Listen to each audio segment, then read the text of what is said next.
12 years ago, I was teaching in a public high school that primarily served students for whom normal high school wasn't working out.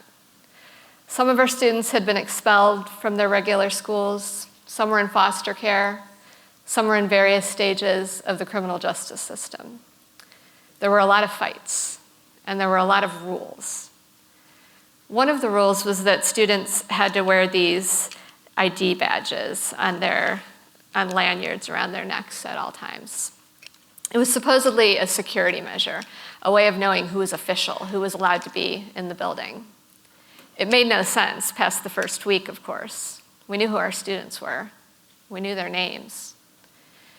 But by the time I started teaching in this high school, the rules surrounding this whole ID tag situation were getting increasingly intricate and complex. For everything a kid could think of to do with an ID tag, decorate it, deface it, hit someone with it, hold it by the lanyard, and whip it around like this, another rule was added to the list. By October, it seemed as though we must have thought of every possible thing a kid could do with an ID tag and effectively preempted that thing by articulating this elaborate matrix in which each infraction was attached to a corresponding punishment. And then one of my students ate his name tag.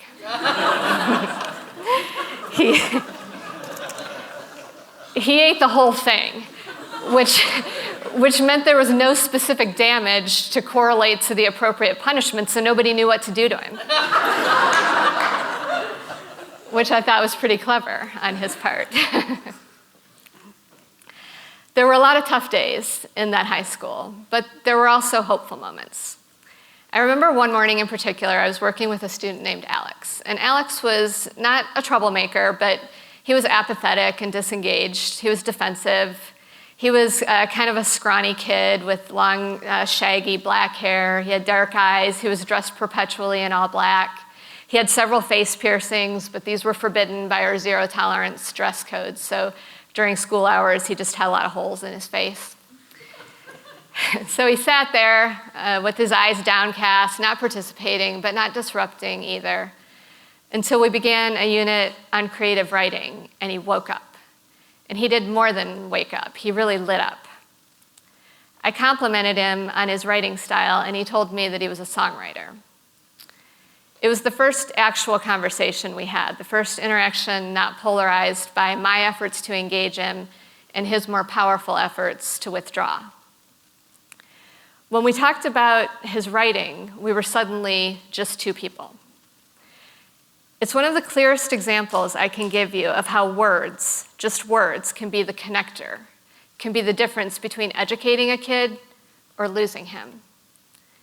And I didn't know it then, but that specific realization that language is more powerful than discipline was going to become the focus of the next decade of my life. Shortly after Alex left my classroom that morning, the principal appeared in my doorway, and he said, "Jenny, why didn't you send Alex to the office? You're his first period teacher, and it's your responsibility to send dress code infractions to the office. He's wearing his nose ring again, and now his second period teacher had to send him up because you didn't."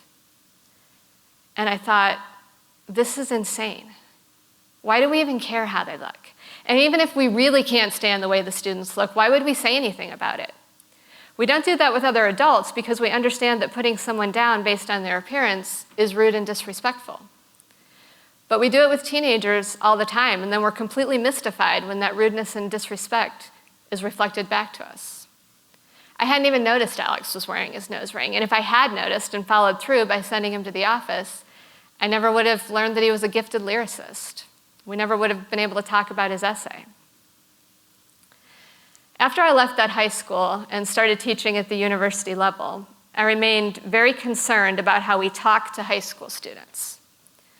I've spent a lot of time studying it, and I eventually wrote a book about it. I'm not an educational theorist or a social scientist. I'm a rhetorician. I study rhetoric, which we can define as the power and effect of language, and sometimes of images too. I started thinking that if connection could be forged through language, then maybe that's where the disconnects are. Maybe we're not talking to kids the right way. I thought maybe if we could change the rhetoric, we could change everything.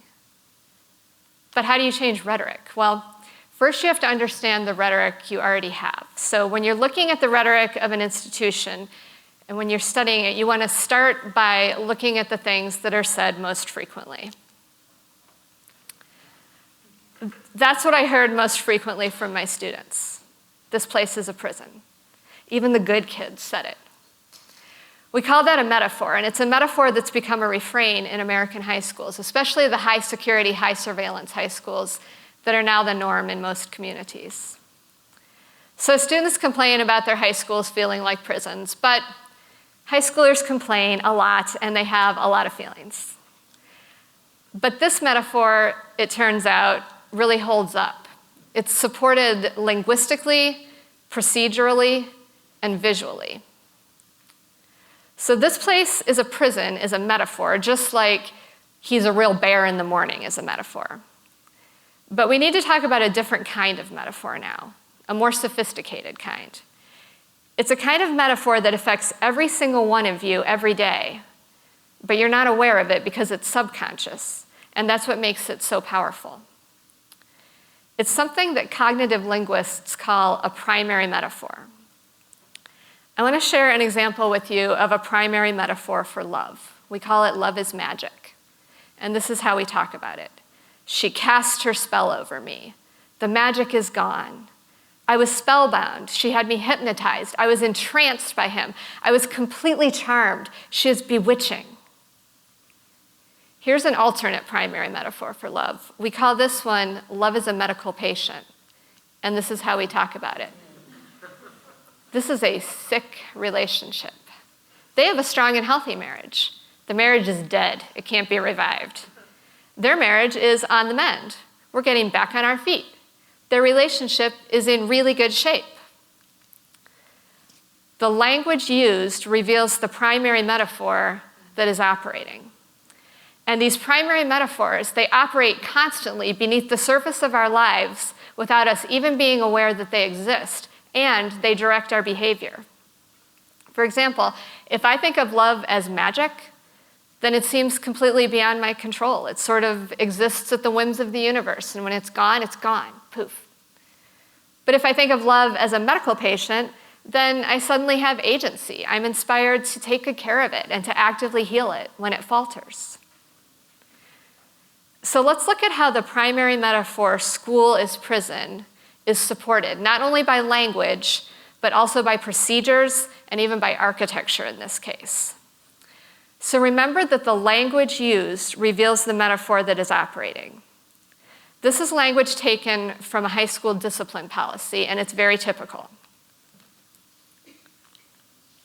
You don't even have to read the whole policy, just look at the words in red. Right of appeal, subject to verification, charged, suspect the presence of contraband, reasonable cause, early release. These are not teaching terms. These are law enforcement terms. This is a picture of a high school security drill. The picture was featured in large format on the front page of a local newspaper the week before school started. Welcome to high school. And if today's high schools resemble prisons, that's not a coincidence. This is a floor plan of a typical contemporary American high school. You can see that it features a long central hallway, 1/3 of a mile in this case, and it's separated by multiple sets of doors. Those doors can be shut down sequentially from a remote location in order to stop an active shooter running down the hall. We actually design schools for active shooters. The principle is called CPTED, and it stands for Crime Prevention Through Environmental Design. It's the same set of design standards we use for prisons. Another thing I looked at when I was trying to get a handle on the rhetoric operating in American high schools was a collection of high school handbooks, this spiral-bound documents that are issued to students at the beginning of each year. So I took a bunch of these handbooks and I coded every word in every handbook into one of 3 categories. The handbooks average 24,000 to 25,000 words per handbook, so they're not insignificant documents. And these were the 3 categories that emerged. The first I called informative language. This is neutral information like bell schedules or how to drop her out of class. The second I called guiding language. This is positive language that expresses an interest in or a concern for students. It encourages them to get involved in activities. It assures them that help and support is available if they need it. The third category I called warning or punitive language, and that sounds like don't do this, or if you do this, then this will happen. And these were the results of that study. The increase between the amount of language we use to positively guide students and the amount we use to threaten them is 2,600%. That's a rhetorical problem. That's a problem with how we're talking to students. Now, I need to make one important disclaimer about all these rules and restrictions. The severest of them were implemented as a response to the Columbine shooting and to other incidents of school violence since the late 1990s. They're a completely well-intentioned response to fear. The problem is that these measures do not work to keep students safe. I'm suggesting we ditch almost all of them. And I understand that's frightening, and the logistics of doing that is an entirely different talk. But I want to make one point about it, and it's a really important point, and this is the point. The deadliest acts of school violence in history have occurred in the most secure school buildings in history. What we're doing in the name of safety is not only super expensive, it's super ineffective. And there's a lot of reason to believe that all these security measures actually make schools more dangerous because of the toxic environments they create.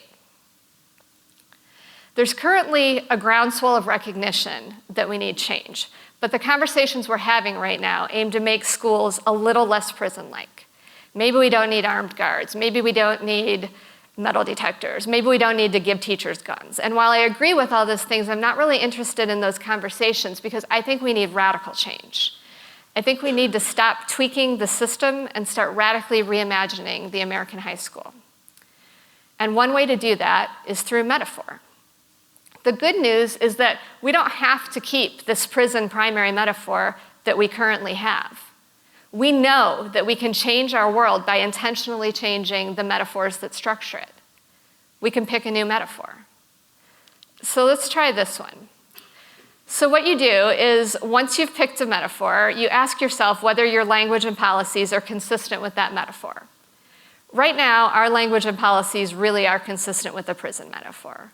But let's try this with a garden metaphor. So I brought this little garden with me. Okay, so notice that I'm holding this garden very carefully rather than like trying to scare it into acting right. Notice that it has no walls, so making rules about being inside or outside of it doesn't make any sense.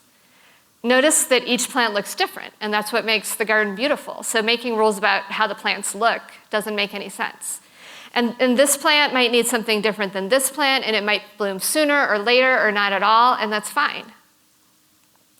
Giving the plants a bunch of standardized tests doesn't make any sense because we know that they're inherently different. This garden won't survive without constant nurturing, but it also won't thrive in a sterile, overly controlled environment. It needs the storms, it needs the wind and the rain and the temperature fluctuations as much as it needs the sunshine.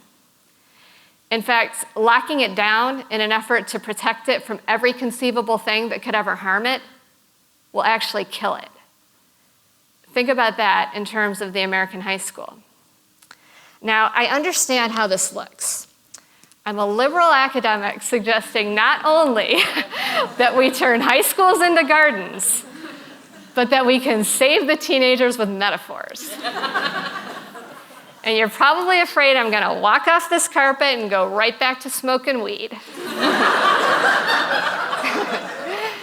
And I realize that the whole idea of redesigning high school with metaphors is weird. But that's only because it's new. It's not as weird as making 25 rules about ID tags.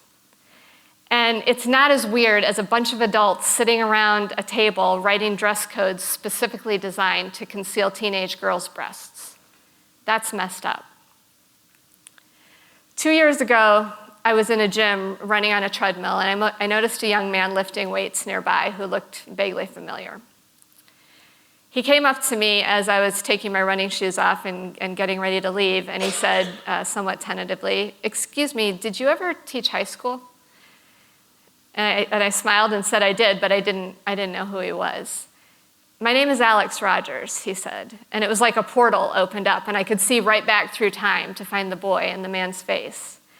He was my scrawny songwriter, now a clean-cut bodybuilder, closing in on 30.